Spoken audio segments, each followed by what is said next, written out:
Welcome back to the Fortress Podcast, episode 6 or 7, I can't remember. Anyway, let's get straight into it. That's more of it. The Liverpool game, Liverpool 4, Ipswich 1. I'm going to let you take this one because I didn't actually watch the game. I was up the north side playing football, so you go. Yeah, so basically, this joke man is not a real one. He didn't watch the match. He clearly has no I interest. was busy, man. I was busy. However, I have a lot to say about this game.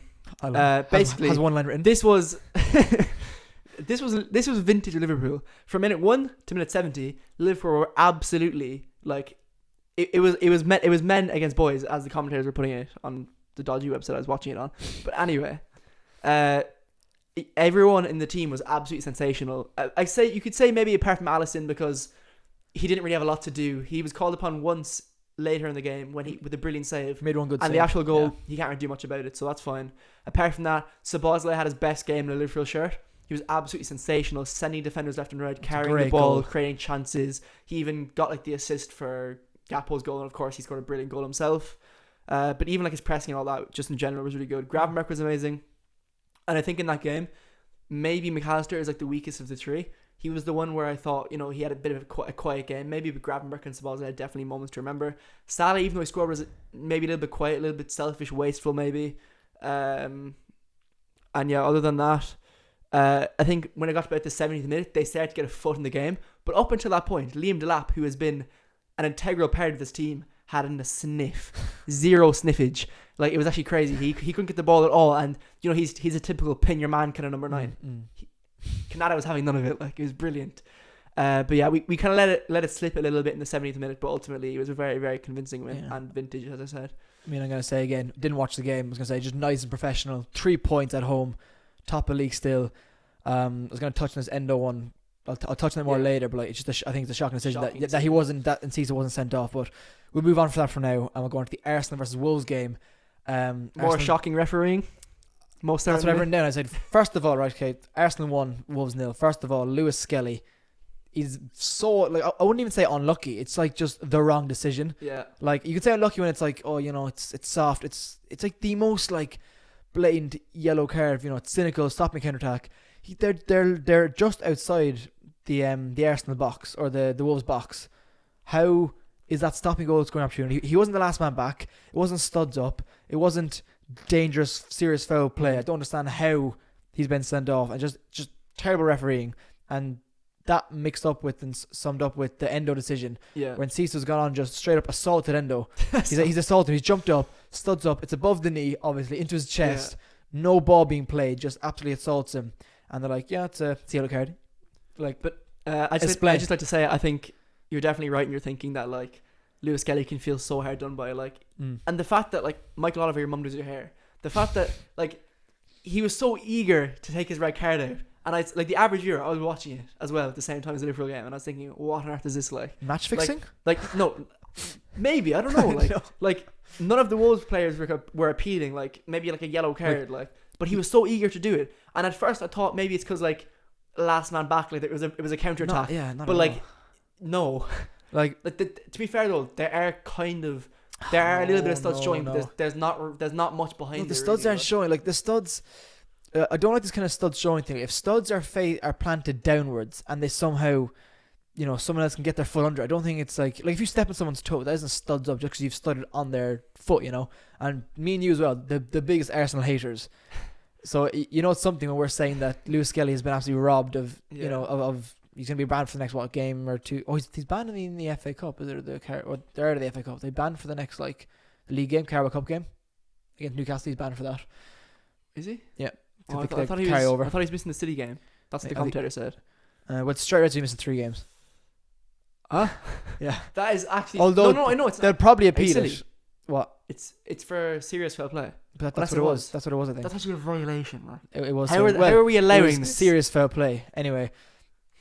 Next game was Man City, Chelsea. City 3, Chelsea 1. I'm going to start off by saying, sell Sanchez immediately, brother. Send him to the transfer market. List him right now.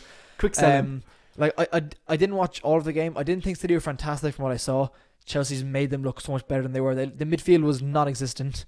Haaland bullied their centre half. Colwill bullied. Like, again, Chelsea a while ago, a few weeks ago, were actually kind of picking up a bit of form. Then obviously they hit this kind of patch and they haven't been able to get out of it. Jackson again has gone back to like not being able to score. Madueke scored kind of a weird enough goal. Defensive mistake from City. Yeah. But yes, Sanchez is awful. But yeah, this new look City is definitely scary. With Haaland is really playing to his strengths now under this new system, where Ederson actually got an assist in the game. Goes long, Haaland just pins his man, holds him off, and then the centre back comes out to help. There's a Caldwell. And then Omar Marmoush runs in behind, and this Don is rapid. Like, defenders actually have no hope. And also, Ederson's distribution is like second to none. But yeah, also Kushinov, have to feel for him. One of their winter signings, one of 3, I think. I saw the stats. And I guess you could say he's Kushinov because he was very weak in the tackle. But yeah, the way he gives with it, the way he gave away that goal was absolutely like, it's diabolical. But to be fair, he's only 20. Uzbekistan international, like he's only just come over to England. I mean, and he's been dropped in the deep end against Chelsea. Like it's not a great debut, but look, it'll happen. Like you'd rather have your debut game be good and play shit in another game, but it is what it is. As much as I didn't think City were great, it's kind of scary because this is the exact period when City start going on a little win streak, and they've had their like, well, how many games they won their last? Well, if we win our game at hand, we're 9, 15 clear of them. Yes, no, because I think we're 6 points clear of 12, Arsenal. We're currently 12. Arsenal are 6 ahead of City. Yes, we'll go 15 ahead if we win our games at hand. But our next games are Bournemouth away and Everton away. If you can win them, that is huge. If I would take 4 points in those games. If you ask me right now, we'd take 4 points. I'd say yes. And I think we draw against Bournemouth. I mean, I want to win. Speaking of the match that's more fresh in our minds, we just went and watched it there. Spurs lost to Leicester. First of all, what on earth, right? Spurs have had so many managers over the years, and these fans are saying, we can't keep sacking managers, as Oozing said. This guy's breaking records like 15th, 1 point off Everton. They're 8 points off the drop. I don't care about how many injuries you have.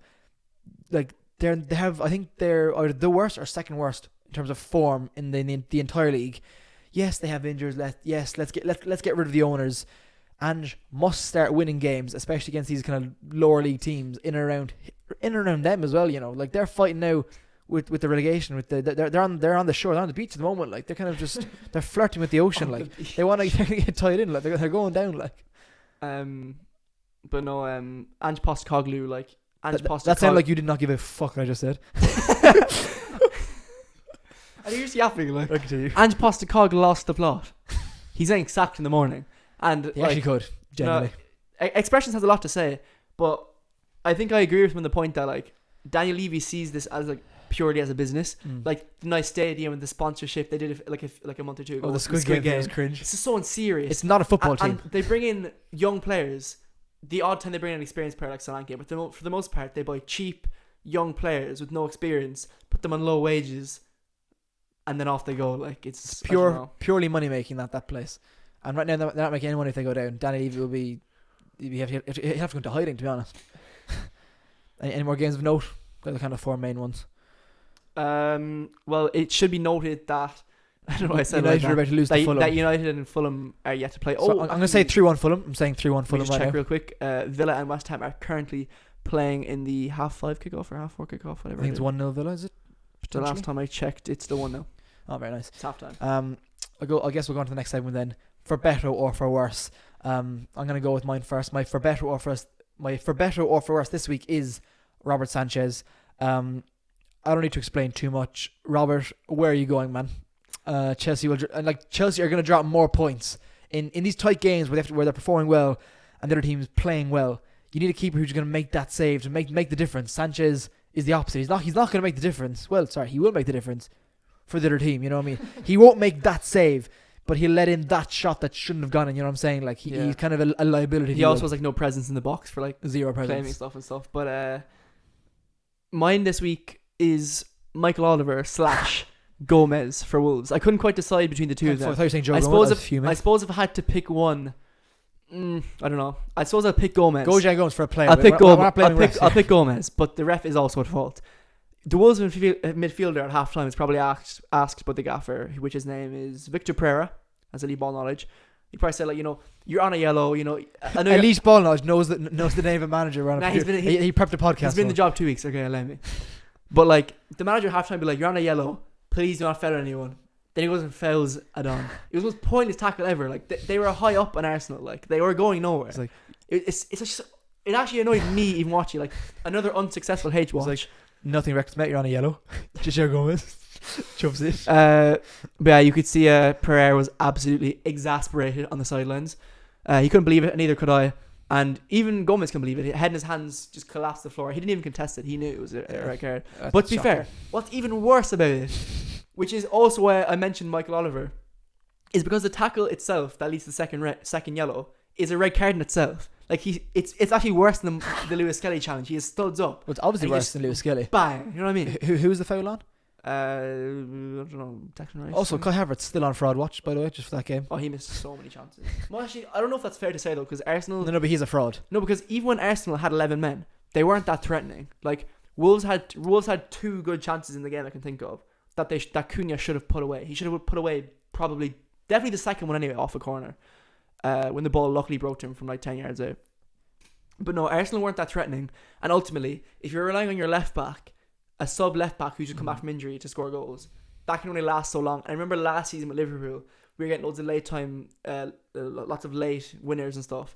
And all the Arsenal fans on TikTok were saying it's not sustainable. And we thought it was until it wasn't. And ultimately, you know, is the Liverpool of last season the same as this Arsenal this season? You know, how long can this go on for? It seems as though they fight to score a goal and they just sit back. Like they didn't even want to score another goal after they don't. It's just, I don't know. It's unsustainable FC. And also Trossard's corners. He's on fraud watch. He got 2 assists there like last week or whatever against Villa. Or doesn't 2 beat weeks the first ago. man.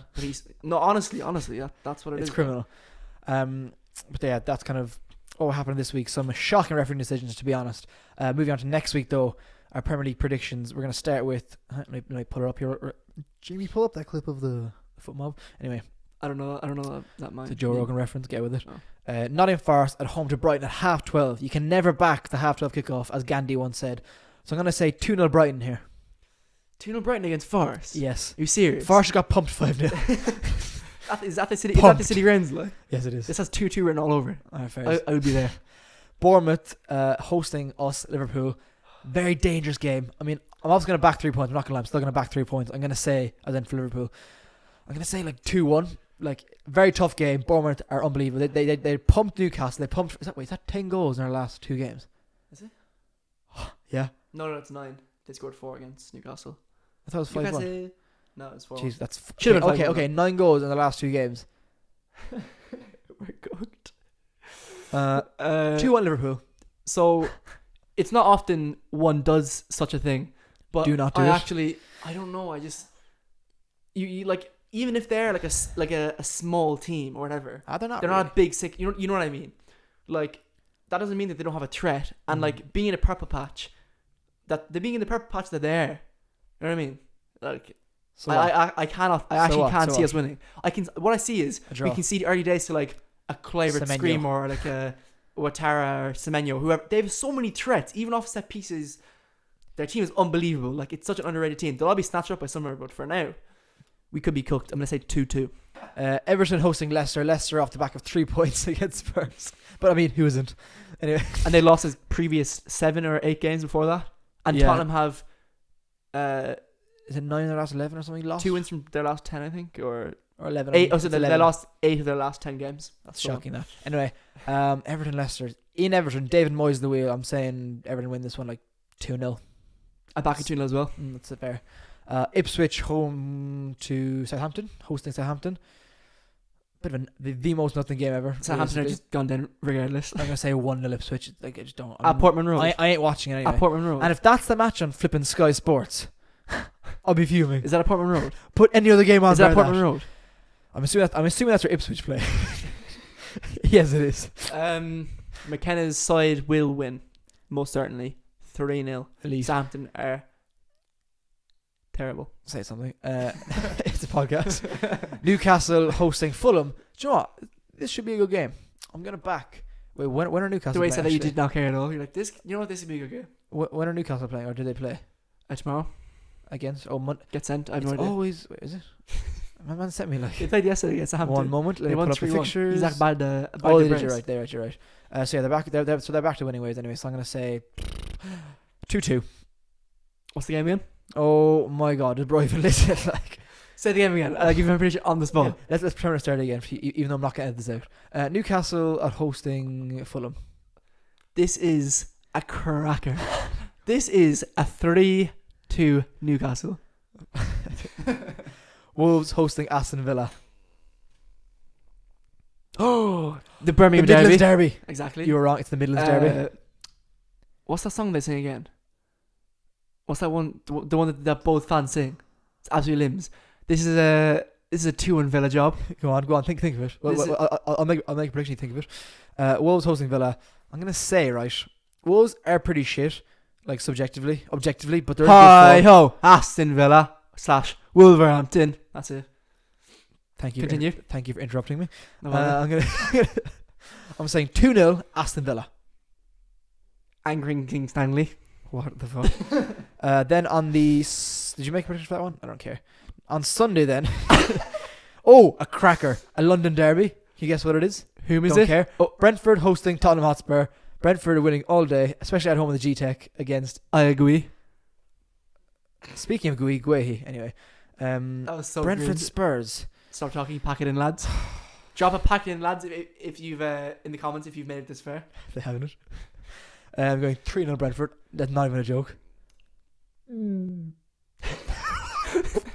4-1 Brentford. For our audio listeners, he's made a strange face. Thanks for that, Jay. Yeah, what do you say?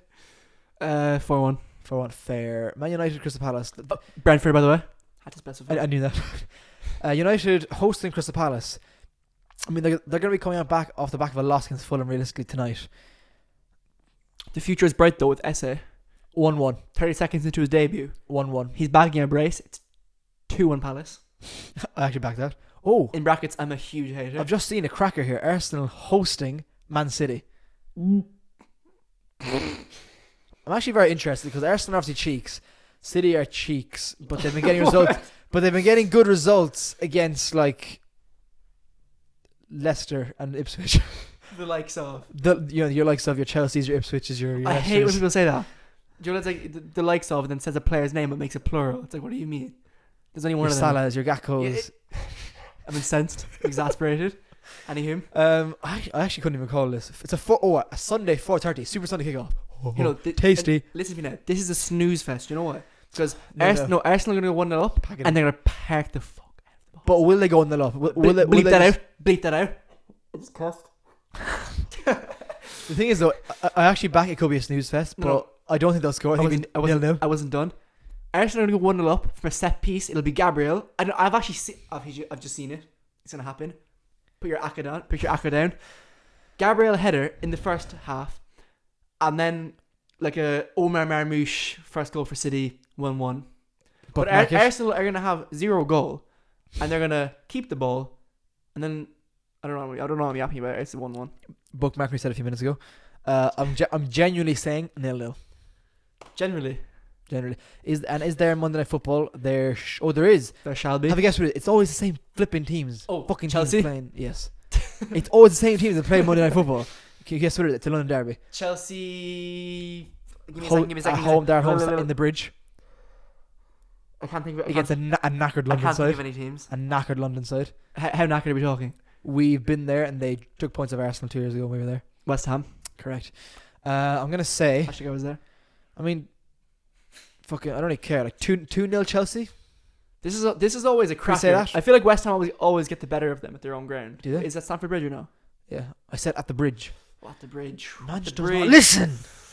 At the bridge. Ooh, it's a 2-2. Are the wheels falling off at Chelsea? No, I'm kidding. They've already fallen off. But also, can questions be asked of Cole Palmer?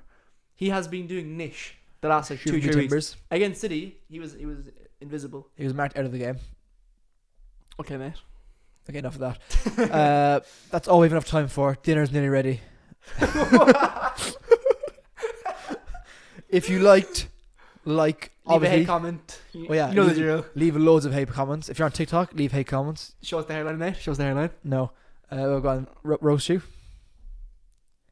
I'll do a spin for you so you can like, I don't know, get more angles so you can roast me. No hairline in the comments. Oh my. Okay, I've actually had enough. Yeah, we'll see you in the next one. Bye.